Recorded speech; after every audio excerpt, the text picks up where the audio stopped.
নমস্কার।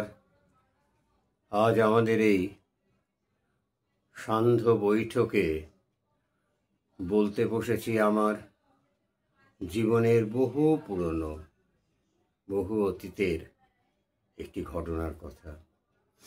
আজকে এই স্বল্প আলো আঁধারি আমার এই কক্ষে বসে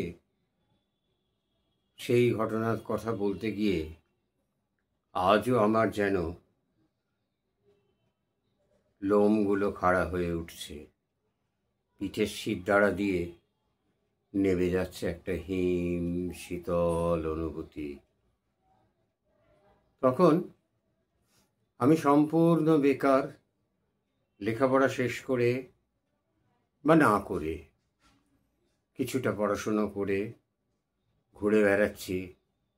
যদি কোথাও কোনো একটা দাতা কর্ণের নজরে পড়া যায়, দাতা কর্ণদের দ্বারা যদি একটা চাকরি কিছু পাওয়া যায়, কিন্তু না, কেউ ফিরেও তাকাচ্ছে না, ভাবছেই না আমার কথা।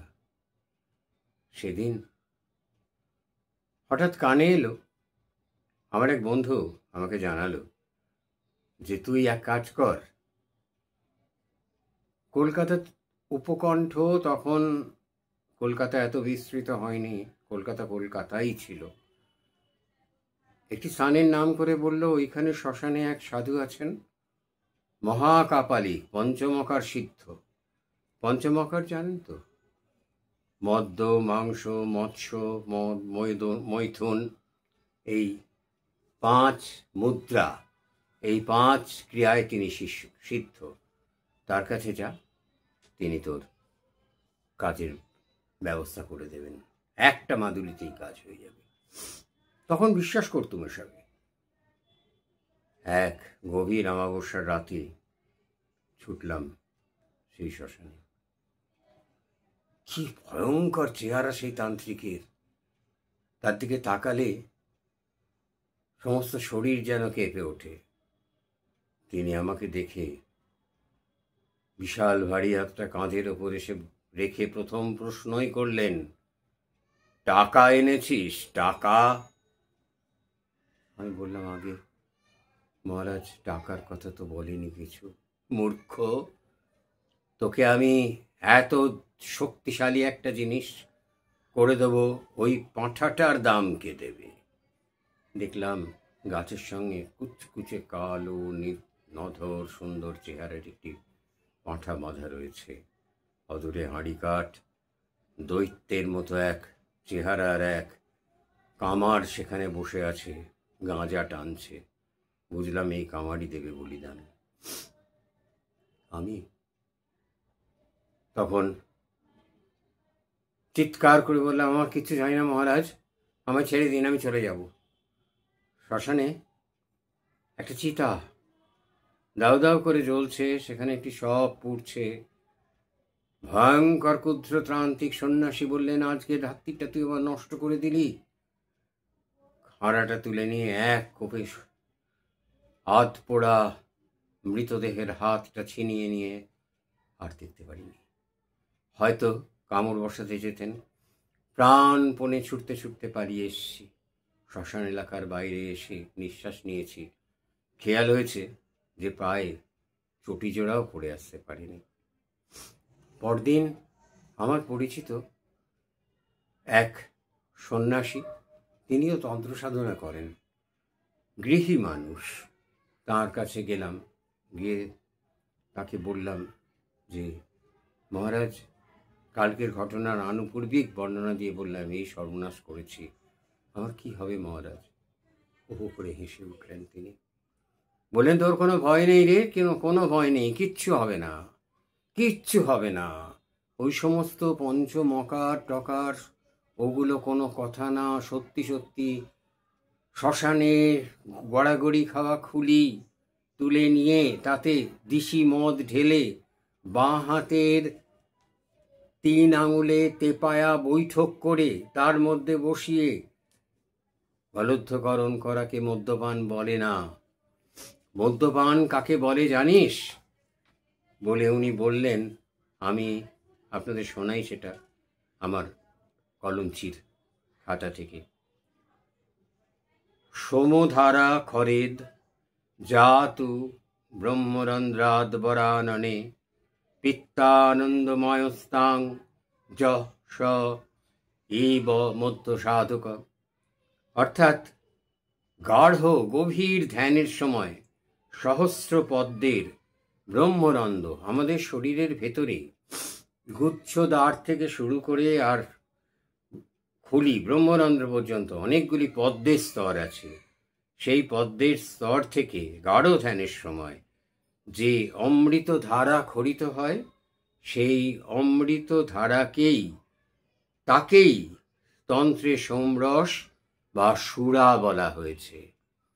এ কোনো দোকান থেকে পাইট বোতল কিনে এনে খুলিতে তেপায়া বৈঠক করে, একে তেপায়া বৈঠক বলে, বৈঠক করে ধরে মদপানকে সুরাপান বলে না।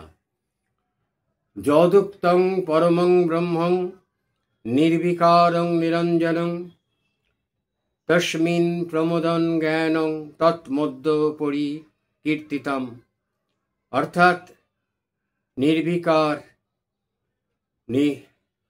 পরম ব্রহ্মের যে যোগ সাধন দ্বারা যে প্রমোদন জ্ঞান লাভ করা যায়, সেই তার নামই মদ্যপান, তাকেই মদ্যপান বলে।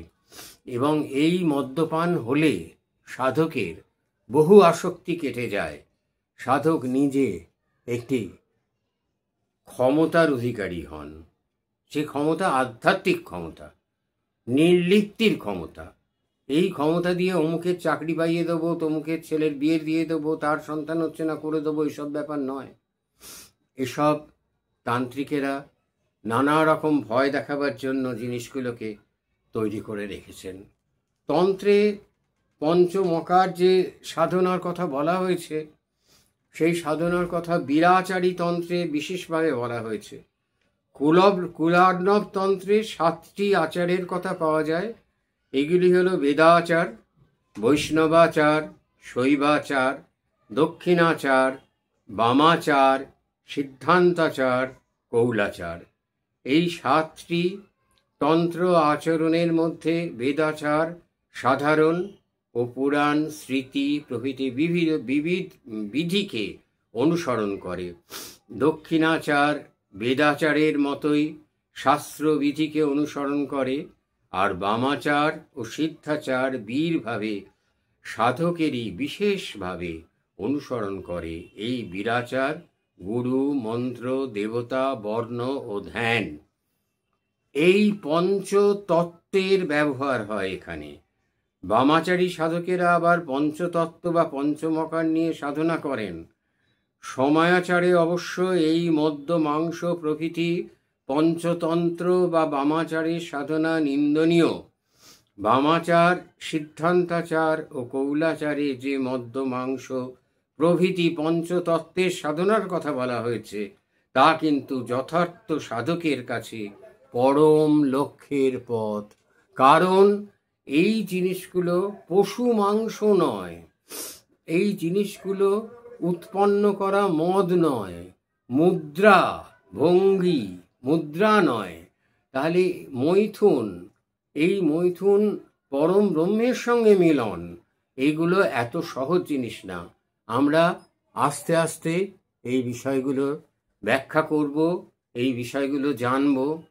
সেদিন আমার সেই অতি প্রিয় গৃহী তন্ত্র সাধকের কাছ থেকে বিষয়টি জেনে মনে হয়েছিল যেন মনে বল এলো। প্রণাম করে বলেছিলাম, আপনি আমাকে বাঁচালেন। আমি তো ভেবেছিলাম আর আমার দিন নেই। কারণ যখন প্রাণপণে ছুটে পালাচ্ছি, পেছন থেকে হিস হিস করে সাপের মতো আওয়াজ করে সেই তান্ত্রিক বলছেন, আমার সাধনায় বাধা দিলি, আর 3 দিনের মধ্যে শেষ হবি, শেষ হবি, শেষ হবি। ওহো করে হেসে উঠলেন গৃহী সন্ন্যাসী। বললেন, এইসব মিথ্যে কথা যদি তোরা শিক্ষিত ছেলেপুলেরা বিশ্বাস করিস, তাহলে আমরা যাই কোথায় বলতো? নমস্কার।